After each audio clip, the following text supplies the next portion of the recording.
அண்மை செய்தி கள்ளக்குறிச்சியில் விஷச்சாராயம் குடித்து 68 பேர் உயிரிழந்த விவகாரம் தொடர்பாக அண்மை செய்தியை நாம் பார்த்துக் கொண்டிருக்கிறோம்.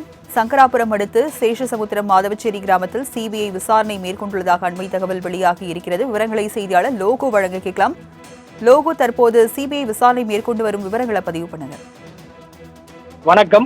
அதாவது கள்ளக்குறிச்சியில் கடந்த வருடம் ஜூன் மாதம் 19ஆம் தேதி அன்று விஷச்சாராயம் அருந்தி 68 பேர் உயிரிழந்த நிலையில் இந்த சம்பவம் தொடர்பாக சிபிசிஐடி போலீசார் விசாரணை மேற்கொண்டு வந்த நிலையில் அதிமுக, பாமக, பாஜக ஆகிய அரசியல் கட்சியினர் சிபிசிஐடி விசாரணையில் திருப்தி இல்லை மற்றும் நம்பிக்கைத்தன்மை இல்லை எனவும் இந்த கள்ளக்குறிச்சி விஷச்சாராய வழக்கினை சிபிஐக்கு மாற்ற கோரி சென்னை உயர்நீதிமன்றத்தில் மனு தாக்கல் செய்தனர். அதன் அடிப்படையில் விசாரணை எடுத்துக்கொண்ட சென்னை உயர்நீதிமன்றம் கள்ளக்குறிச்சி விஷச்சாராயம் வழக்கினை சிபிஐக்கு மாற்றம் செய்தது கடந்த நவம்பர் 20ஆம் தேதி உத்தரவிட்டது.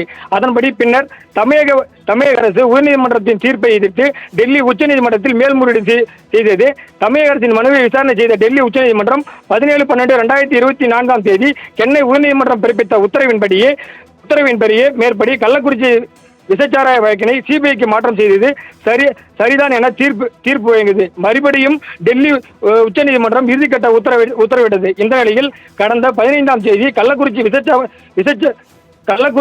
விஷச்சாராய சம்பவம் தொடர்பாக விசாரணையை சிபிஐக்கு மாற்றம் செய்த நிலையில் முதற்கட்டமாக இன்று கள்ளக்குறிச்சி மாவட்டம் சங்கராபுரம் அருகே உள்ள சேஷசமுத்திரம், மாதவச்சேரி ஆகிய கிராமங்களில் விஷச்சாராய விற்பனை செய்யப்பட்ட இடத்தினை மத்திய புலனாய்வுத்துறை போலீசார் விசாரணை மேற்கொண்டு வருகின்றனர். மேலும் கள்ளக்குறிச்சி விஷச்சாராய சம்பவம் குறித்து மத்திய புலனாய்வுத்துறை போலீசார் கள்ளக்குறிச்சி மாவட்டத்தில் உள்ள கள்ளச்சாராய சம்பந்தமாக கள்ளக்குறிச்சி மாவட்டத்தில் பல்வேறு காவல் நிலையங்களில் நேரடியாக சென்று மத்திய புலனாய்வுத்துறை போலீசார் விசாரணை மேற்கொள்ள உள்ளதாகவும் சிபிஐ போலீசாரின் முதல்கட்ட விசாரணையில் தெரிய வந்துள்ளது.